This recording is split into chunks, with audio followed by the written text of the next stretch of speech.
भी खेलगांव में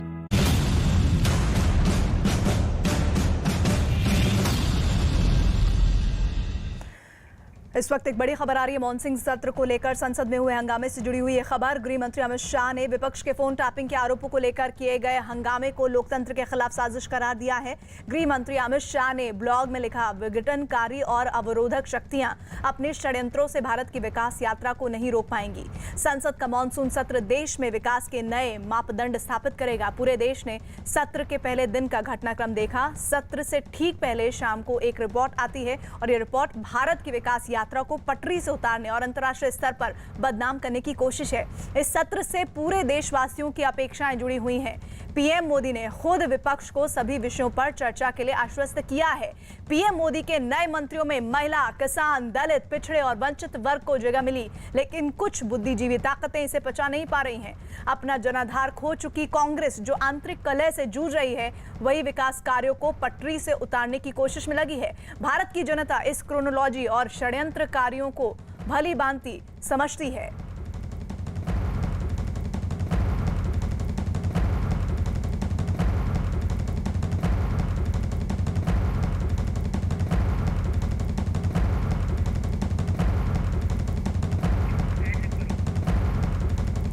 तो एक बार फिर से आपको बता दें, दरअसल आज हुए मॉनसून सत्र के पहले दिन हंगामे पर गृह मंत्री अमित शाह ने एक ब्लॉग लिखा है और उस ब्लॉग में उन्होंने अपनी बातों में जिक्र करते हुए जो बात कही है और विपक्ष पर निशाना साधा है, उसका पूरी तरह से जिक्र है। और गृह मंत्री अमित शाह ने विपक्ष के फोन टैपिंग के आरोपों को लेकर किए गए हंगामे को लोकतंत्र के खिलाफ साजिश करार दिया है। गृह मंत्री अमित शाह ने ब्लॉग में लिखा है, विघटनकारी और अवरोधक शक्तियां अपने षड्यंत्रों से भारत की विकास यात्रा को नहीं रोक पाएंगी। संसद का मॉनसून सत्र देश में विकास के नए मापदंड स्थापित करेगा। पूरे देश ने सत्र के पहले दिन का घटनाक्रम देखा। सत्र से ठीक पहले शाम को एक रिपोर्ट आती है। यह रिपोर्ट भारत की विकास यात्रा को पटरी से उतारने और अंतर्राष्ट्रीय स्तर पर बदनाम करने की कोशिश है। इस सत्र से पूरे देशवासियों की अपेक्षाएं जुड़ी हुई हैं। पीएम मोदी ने खुद विपक्ष को सभी विषयों पर चर्चा के लिए आश्वस्त किया है। पीएम मोदी के नए मंत्रियों में महिला, किसान, दलित, पिछड़े और वंचित वर्गों को जगह मिली, लेकिन कुछ बुद्धिजीवी ताकतें इसे पचा नहीं पा रही हैं। अपना जनाधार खो चुकी कांग्रेस, जो आंतरिक कलह से जूझ रही है, वहीं विकास के कार्यों को पटरी से उतारने की कोशिशों में लगी है। भारत की जनता इस क्रोनोलॉजी और षड्यंत्र कार्यों को भली भांति समझती है।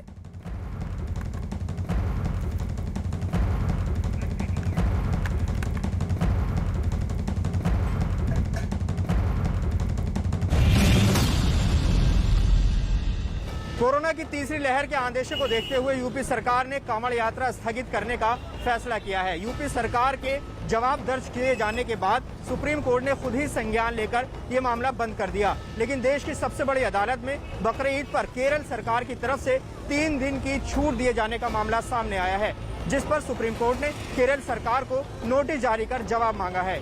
कोरोना के कहर और तीसरी लहर के अंदेशे का असर सावन के पहले सोमवार पर साफ साफ दिख रहा है। कांवड़ संघों से बातचीत कर तमाम राज्य सरकारों ने इस बार कांवड़ यात्रा पर रोक लगा दी है। उत्तराखंड ने कांवड़ यात्रा पर रोक का ऐलान पहले ही कर दिया था। सुप्रीम कोर्ट की इस पर नजर पड़ने के बाद यूपी सरकार ने भी कांवड़ यात्रा पर रोक लगा दी। मंदिरों और धार्मिक स्थलों पर भीड़ भाड़ से बचने की हिदायत का असर केदारनाथ धाम में भी नजर आया, जहां सावन का पहला सोमवार होने के बावजूद भक्तों की भीड़ की जगह सन्नाटा दिखा।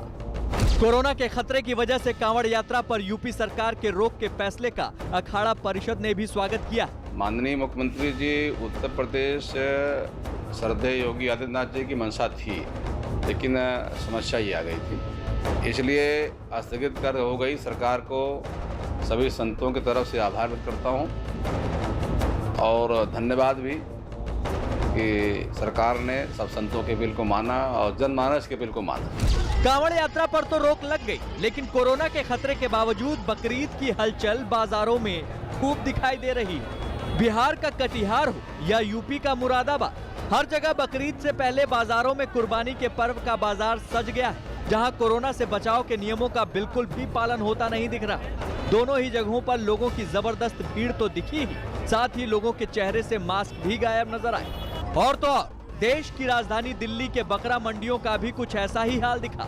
सलीमपुर और जाफराबाद में कुर्बानी के बकरे की खरीदारी के लिए पहुंचे लोग सोशल डिस्टेंसिंग की धज्जियां उड़ाते तो दिखे ही, कई लोगों के चेहरे पर मास्क भी नजर नहीं आया। भीड़ को हटाने के लिए पुलिस हिदायत देती थी।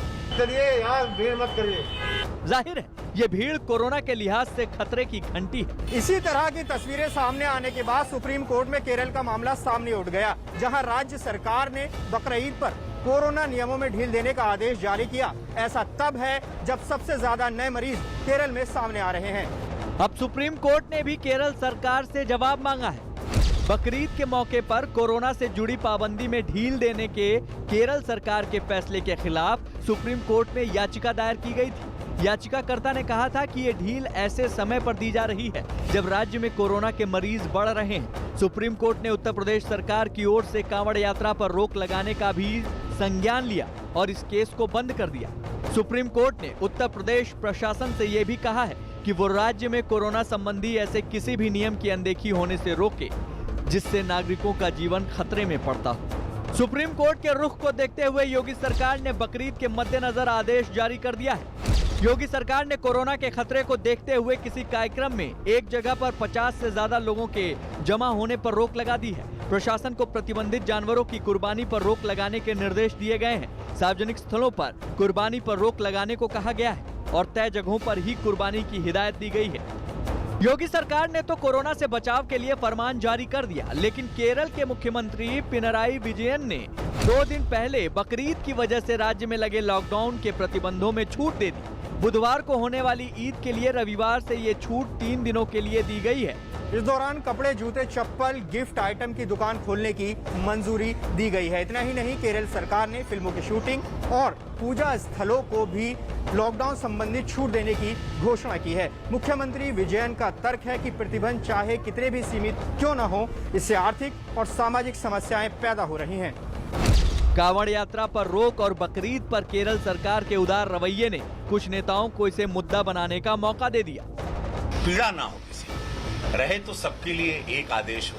मैं बस माननीय सुप्रीम कोर्ट से, माननीय न्यायालय से ही निवेदन कर सकता हूँ, हाथ जोड़ के निहोरा कर सकता हूँ कि संभाव जैसे कि भारतीय जनता पार्टी यशस्वी प्रधानमंत्री जी लेके चल रहे हैं कि सबका साथ सबका विकास, सबके साथ चलना, उसी प्रकार यही विश्वास के साथ चलिए। देखिए, क्योंकि हम आप सब लोग कोरोना से लड़ रहे हैं, पूरी दुनिया लड़ रही है, देश लड़ रहा है, तो मुझे लगता है कि हर उस चीज पर प्रतिबंध लगना चाहिए जहां भीड़ इकट्ठा हो सकती है। निश्चित रूप से नियम सबके लिए होते हैं। जब आप कांवड़ यात्रा रोक रहे हैं, मंदिरों में पूजा रोक रहे हैं कोरोना के कारण, इसीलिए कोरोना के कारण जो प्रतिबंध आवश्यक है सभी पर लगने चाहिए। नेताओं की बयानबाजी को अलग कर दें तो भी कोरोना के इस नए दौर में भीड़ भाड़ को लेकर सुप्रीम कोर्ट से लेकर सरकारों तक की चिंता को बेवजह नहीं कहा जा सकता। इससे पहले केरल सरकार के बकरीद पर नरम रुख पर जानकारों और इंडियन मेडिकल एसोसिएशन ने भी ऐतराज जताया था। देखिए, ये कॉमन सेंस होना चाहिए, कोई रॉकेट साइंस नहीं है कि हमें पता है कि अगर हमने थोड़ी भी लापरवाही की, नेक्स्ट वेव, पिछला वेव जो हमने देखा था, थोड़ी सी लापरवाही के चलते कितना सिग्निफिकेंट लॉस ऑफ लाइफ का हमें झेलना पड़ा। तो वैसे ही अगर हम ये लापरवाही करें तो हम फिर से वापस उसी मुसीबत में पड़ जाएंगे। आईएमए ने तो केरल सरकार को चिट्ठी लिखकर बकरीद पर दी गई छूट को वापस लेने की मांग की। आईएमए ने कोरोना के कहर के बीच ऐसी छूट को गैर वाजिब करार दिया। इंडियन मेडिकल एसोसिएशन ने बाकायदा केरला गवर्नमेंट को एक लेटर लिखा है कि जो ईद के कनेक्शन में कुछ रिलैक्सेशन दिए गए थे वो ना दिए जाएं ताकि लोग जबरदस्ती इकट्ठे ना हो। इससे पहले बाकायदा सुप्रीम कोर्ट ने भी यूपी गवर्नमेंट को मना किया। उससे पहले उत्तरांचल गवर्नमेंट ने भी रिलीजियस गैदरिंग बंद कर दी हैं। तो हमारी सब लोगों से आग्रह है, ना केवल रिलीजियस गैदरिंग्स ना हो, जो मंडियां हैं जहां थोक की खरीदारी होती है किसी भी चीज़ की, वहां गैदरिंग्स को कम किया जाए। कोरोना के नए मरीज आने का सिलसिला कम जरूर हुआ है लेकिन खत्म नहीं हुआ है। दुनिया के कई देशों में एक बार फिर से कोरोना के नए मरीज सामने आने लगे हैं। ब्रिटेन में तो तीसरी लहर तक के दावे किए जा रहे हैं। ऐसे में ये वक्त सोच विचार कर कुछ भी करने का है। लाखों लोगों पर इस बीमारी के असर के बावजूद कोताही के आरोप लगते रहे हैं। यही वजह है कि सुप्रीम कोर्ट ने बकरीद पर छूट को लेकर केरल सरकार से जवाब तलब किया है और इस मामले पर सुनवाई को प्राथमिकता दी है। भ्रष्टाचार के आरोप में फंसे महाराष्ट्र के पूर्व गृह मंत्री अनिल देशमुख की मुश्किलें लगातार बढ़ती चली आ रही हैं। इस पूरे मामले में सीबीआई ने केस दर्ज करने के बाद अब जांच एजेंसी ईडी लगातार देशमुख और उनके परिवार वालों के ठिकानों पर छापेमारी कर रही है। ईडी ने अब तक अनिल देशमुख और उनके परिवार वालों की लगभग 4 करोड़ से ज्यादा की संपत्ति जब्त कर ली है, जिसके बाद देशमुख का अता पता नहीं है। बीजेपी का आरोप है कि ईडी की जाँच से देशमुख फरार हो गए हैं। कुछ महीने पहले तक महाराष्ट्र की कानून व्यवस्था संभालने वाले पूर्व गृह मंत्री अनिल देशमुख क्या कानून के डर से भाग रहे हैं? विरोधी दल बीते कुछ दिनों से ये सवाल बार बार पूछ रहे हैं, जिसकी एक खास वजह है मुंबई पुलिस को 100 करोड़ की वसूली का आदेश देने के आरोपों से घिरे देशमुख को बीते कुछ दिनों में ईडी यानी कि प्रवर्तन निदेशालय ने 3 बार पूछताछ के लिए बुलावा भेजा, लेकिन जांच एजेंसी की तरफ से बार बार बुलाए जाने के बावजूद देशमुख नहीं पहुंचे। बताया जा रहा है कि बीते कुछ दिनों से महाराष्ट्र के पूर्व गृह मंत्री कहीं नजर भी नहीं आ रहे। ऐसे में बीजेपी को देशमुख पर हमले का मौका मिल गया है। अनिल देशमुख का पता नहीं है, गायब हो गए हैं। ईडी ने 3 बार समन भेजे, आ नहीं रही है। 1000 करोड़ की संपत्ति, 100 करोड़ रुपए की मनी ट्रेल, कैश ट्रेल सिद्ध हो चुकी है। काटोल में भी नहीं है, नागपुर में भी नहीं है, मुंबई में भी नहीं है। मुझे डर लग रहा है, भाग तो नहीं गए। पूछताछ में सहयोग न मिलने पर एक दिन पहले ईडी ने अनिल देशमुख के नागपुर के काटोल और वार्ड वेहरा वाले घरों पर छापेमारी की। बताया गया कि ईडी की 2 टीमें अलग अलग 2 ठिकानों पर पहुंची। एक टीम नागपुर स्थित उनके घर पर धमक पड़ी तो दूसरी टीम उनके पैतृक गांव पहुंची। ईडी की टीम ने देशमुख के कटोल वाले घर की तलाशी ली। कई घंटों की तलाशी के बाद ईडी की टीम यहां से लौट गई, लेकिन नागपुर से करीब 100 किलोमीटर दूर वार्ड वेहरा गांव में ईडी की टीम को देशमुख के समर्थकों के विरोध का सामना करना पड़ा। जिस वक्त ईडी की टीम घर की तलाशी ले रही थी, अनिल देशमुख के घर के बाहर कुछ समर्थक जमा हो गए और उन्होंने नारेबाजी शुरू कर दी। चलेगी नहीं चलेगी, तानाशाही नहीं चलेगी, अरे नहीं चलेगी, नहीं चलेगी, तानाशाही नहीं चलेगी। कुछ घंटों तक तलाशी लेने के बाद ईडी की टीम लौटने लगी तो देशमुख के समर्थकों की नारेबाजी तेज हो गई। नहीं चलेगी, नहीं चलेगी, तानाशाही नहीं चलेगी, बाबू आगे बढ़ो, हम तुम्हारे साथ हैं। नारेबाजी करने वालों के निशाने पर केंद्र सरकार के साथ जांच एजेंसियां भी थी। महाराष्ट्र के पूर्व गृह मंत्री अनिल देशमुख को जब भी जांच एजेंसी ईडी ने पूछताछ के लिए बुलाया तो अनिल देशमुख हमेशा अपनी सेहत का हवाला देते हुए उन्होंने इनकार कर दिया। अनिल देशमुख इस बात पर जोर डालते रहे कि ईडी उनके साथ वीडियो कॉन्फ्रेंसिंग के जरिए ही पूछताछ करे। अनिल देशमुख के इस रुख के बाद ईडी ने अनिल देशमुख के मुंबई, नागपुर और उनके गांव में छापेमारी की थी। बताया गया कि जांच एजेंसी अब तक देशमुख और उनके परिवार की 4 करोड़ 20 लाख की संपत्ति कुर्क कर चुकी है। देशमुख के खिलाफ यह कार्रवाई मनी लॉन्ड्रिंग एक्ट के तहत की गई है। जब्त की गई संपत्ति में मुंबई का करीब 1.5 करोड़ रुपए का फ्लैट और रायगढ़ में 2.5 करोड़ रुपए की कीमत की जमीन शामिल है। अनिल देशमुख के खिलाफ अप्रैल में सीबीआई ने भ्रष्टाचार की एफआईआर दर्ज की थी। करीब 1 महीने बाद ईडी ने मनी लॉन्ड्रिंग के तहत मामला दर्ज किया।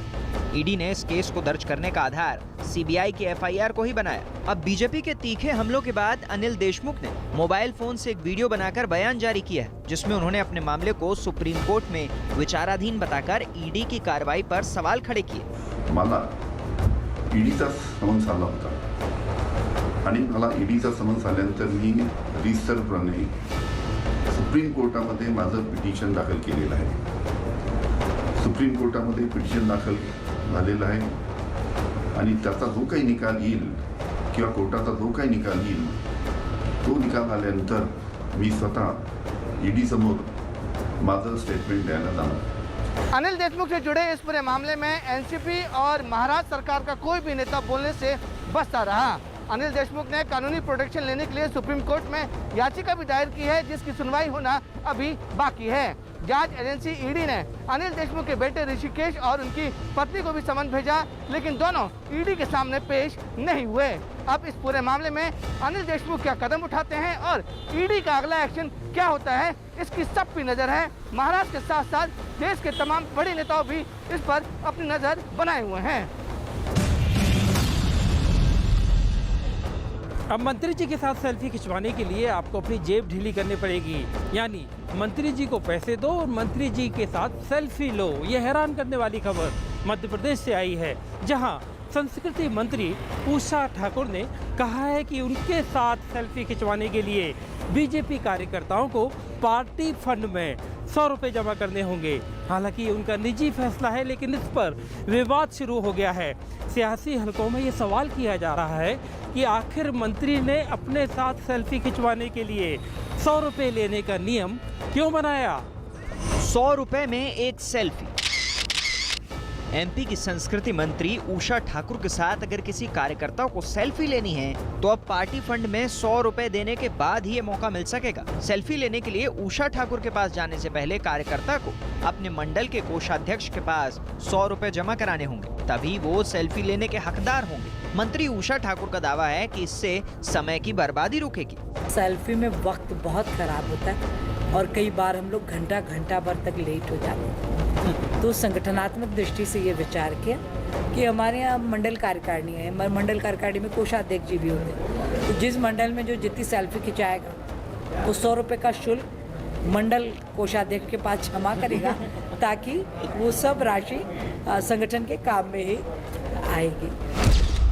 बताया जा रहा है कि मंत्री उषा ठाकुर ने पेड सेल्फी यानी कि पैसे देकर सेल्फी लेने का मौका देने वाला फैसला तब किया जब वो खंडवा जिले की प्रभारी मंत्री बनने के बाद पहली बार खंडवा के दौरे पर पहुंची थी। दावा किया गया कि इस दौरान उन्हें कार्यकर्ताओं की भीड़ का सामना करना पड़ा और लगातार उनके साथ सेल्फी ले रहे कार्यकर्ताओं की वजह से उन्हें दूसरी जगहों पर पहुंचने में काफी देर हो गई थी। सोशल मीडिया के आने के बाद बीते कुछ सालों में नेताओं और मंत्रियों के साथ सेल्फी खिंचवाने का चलन बढ़ा है।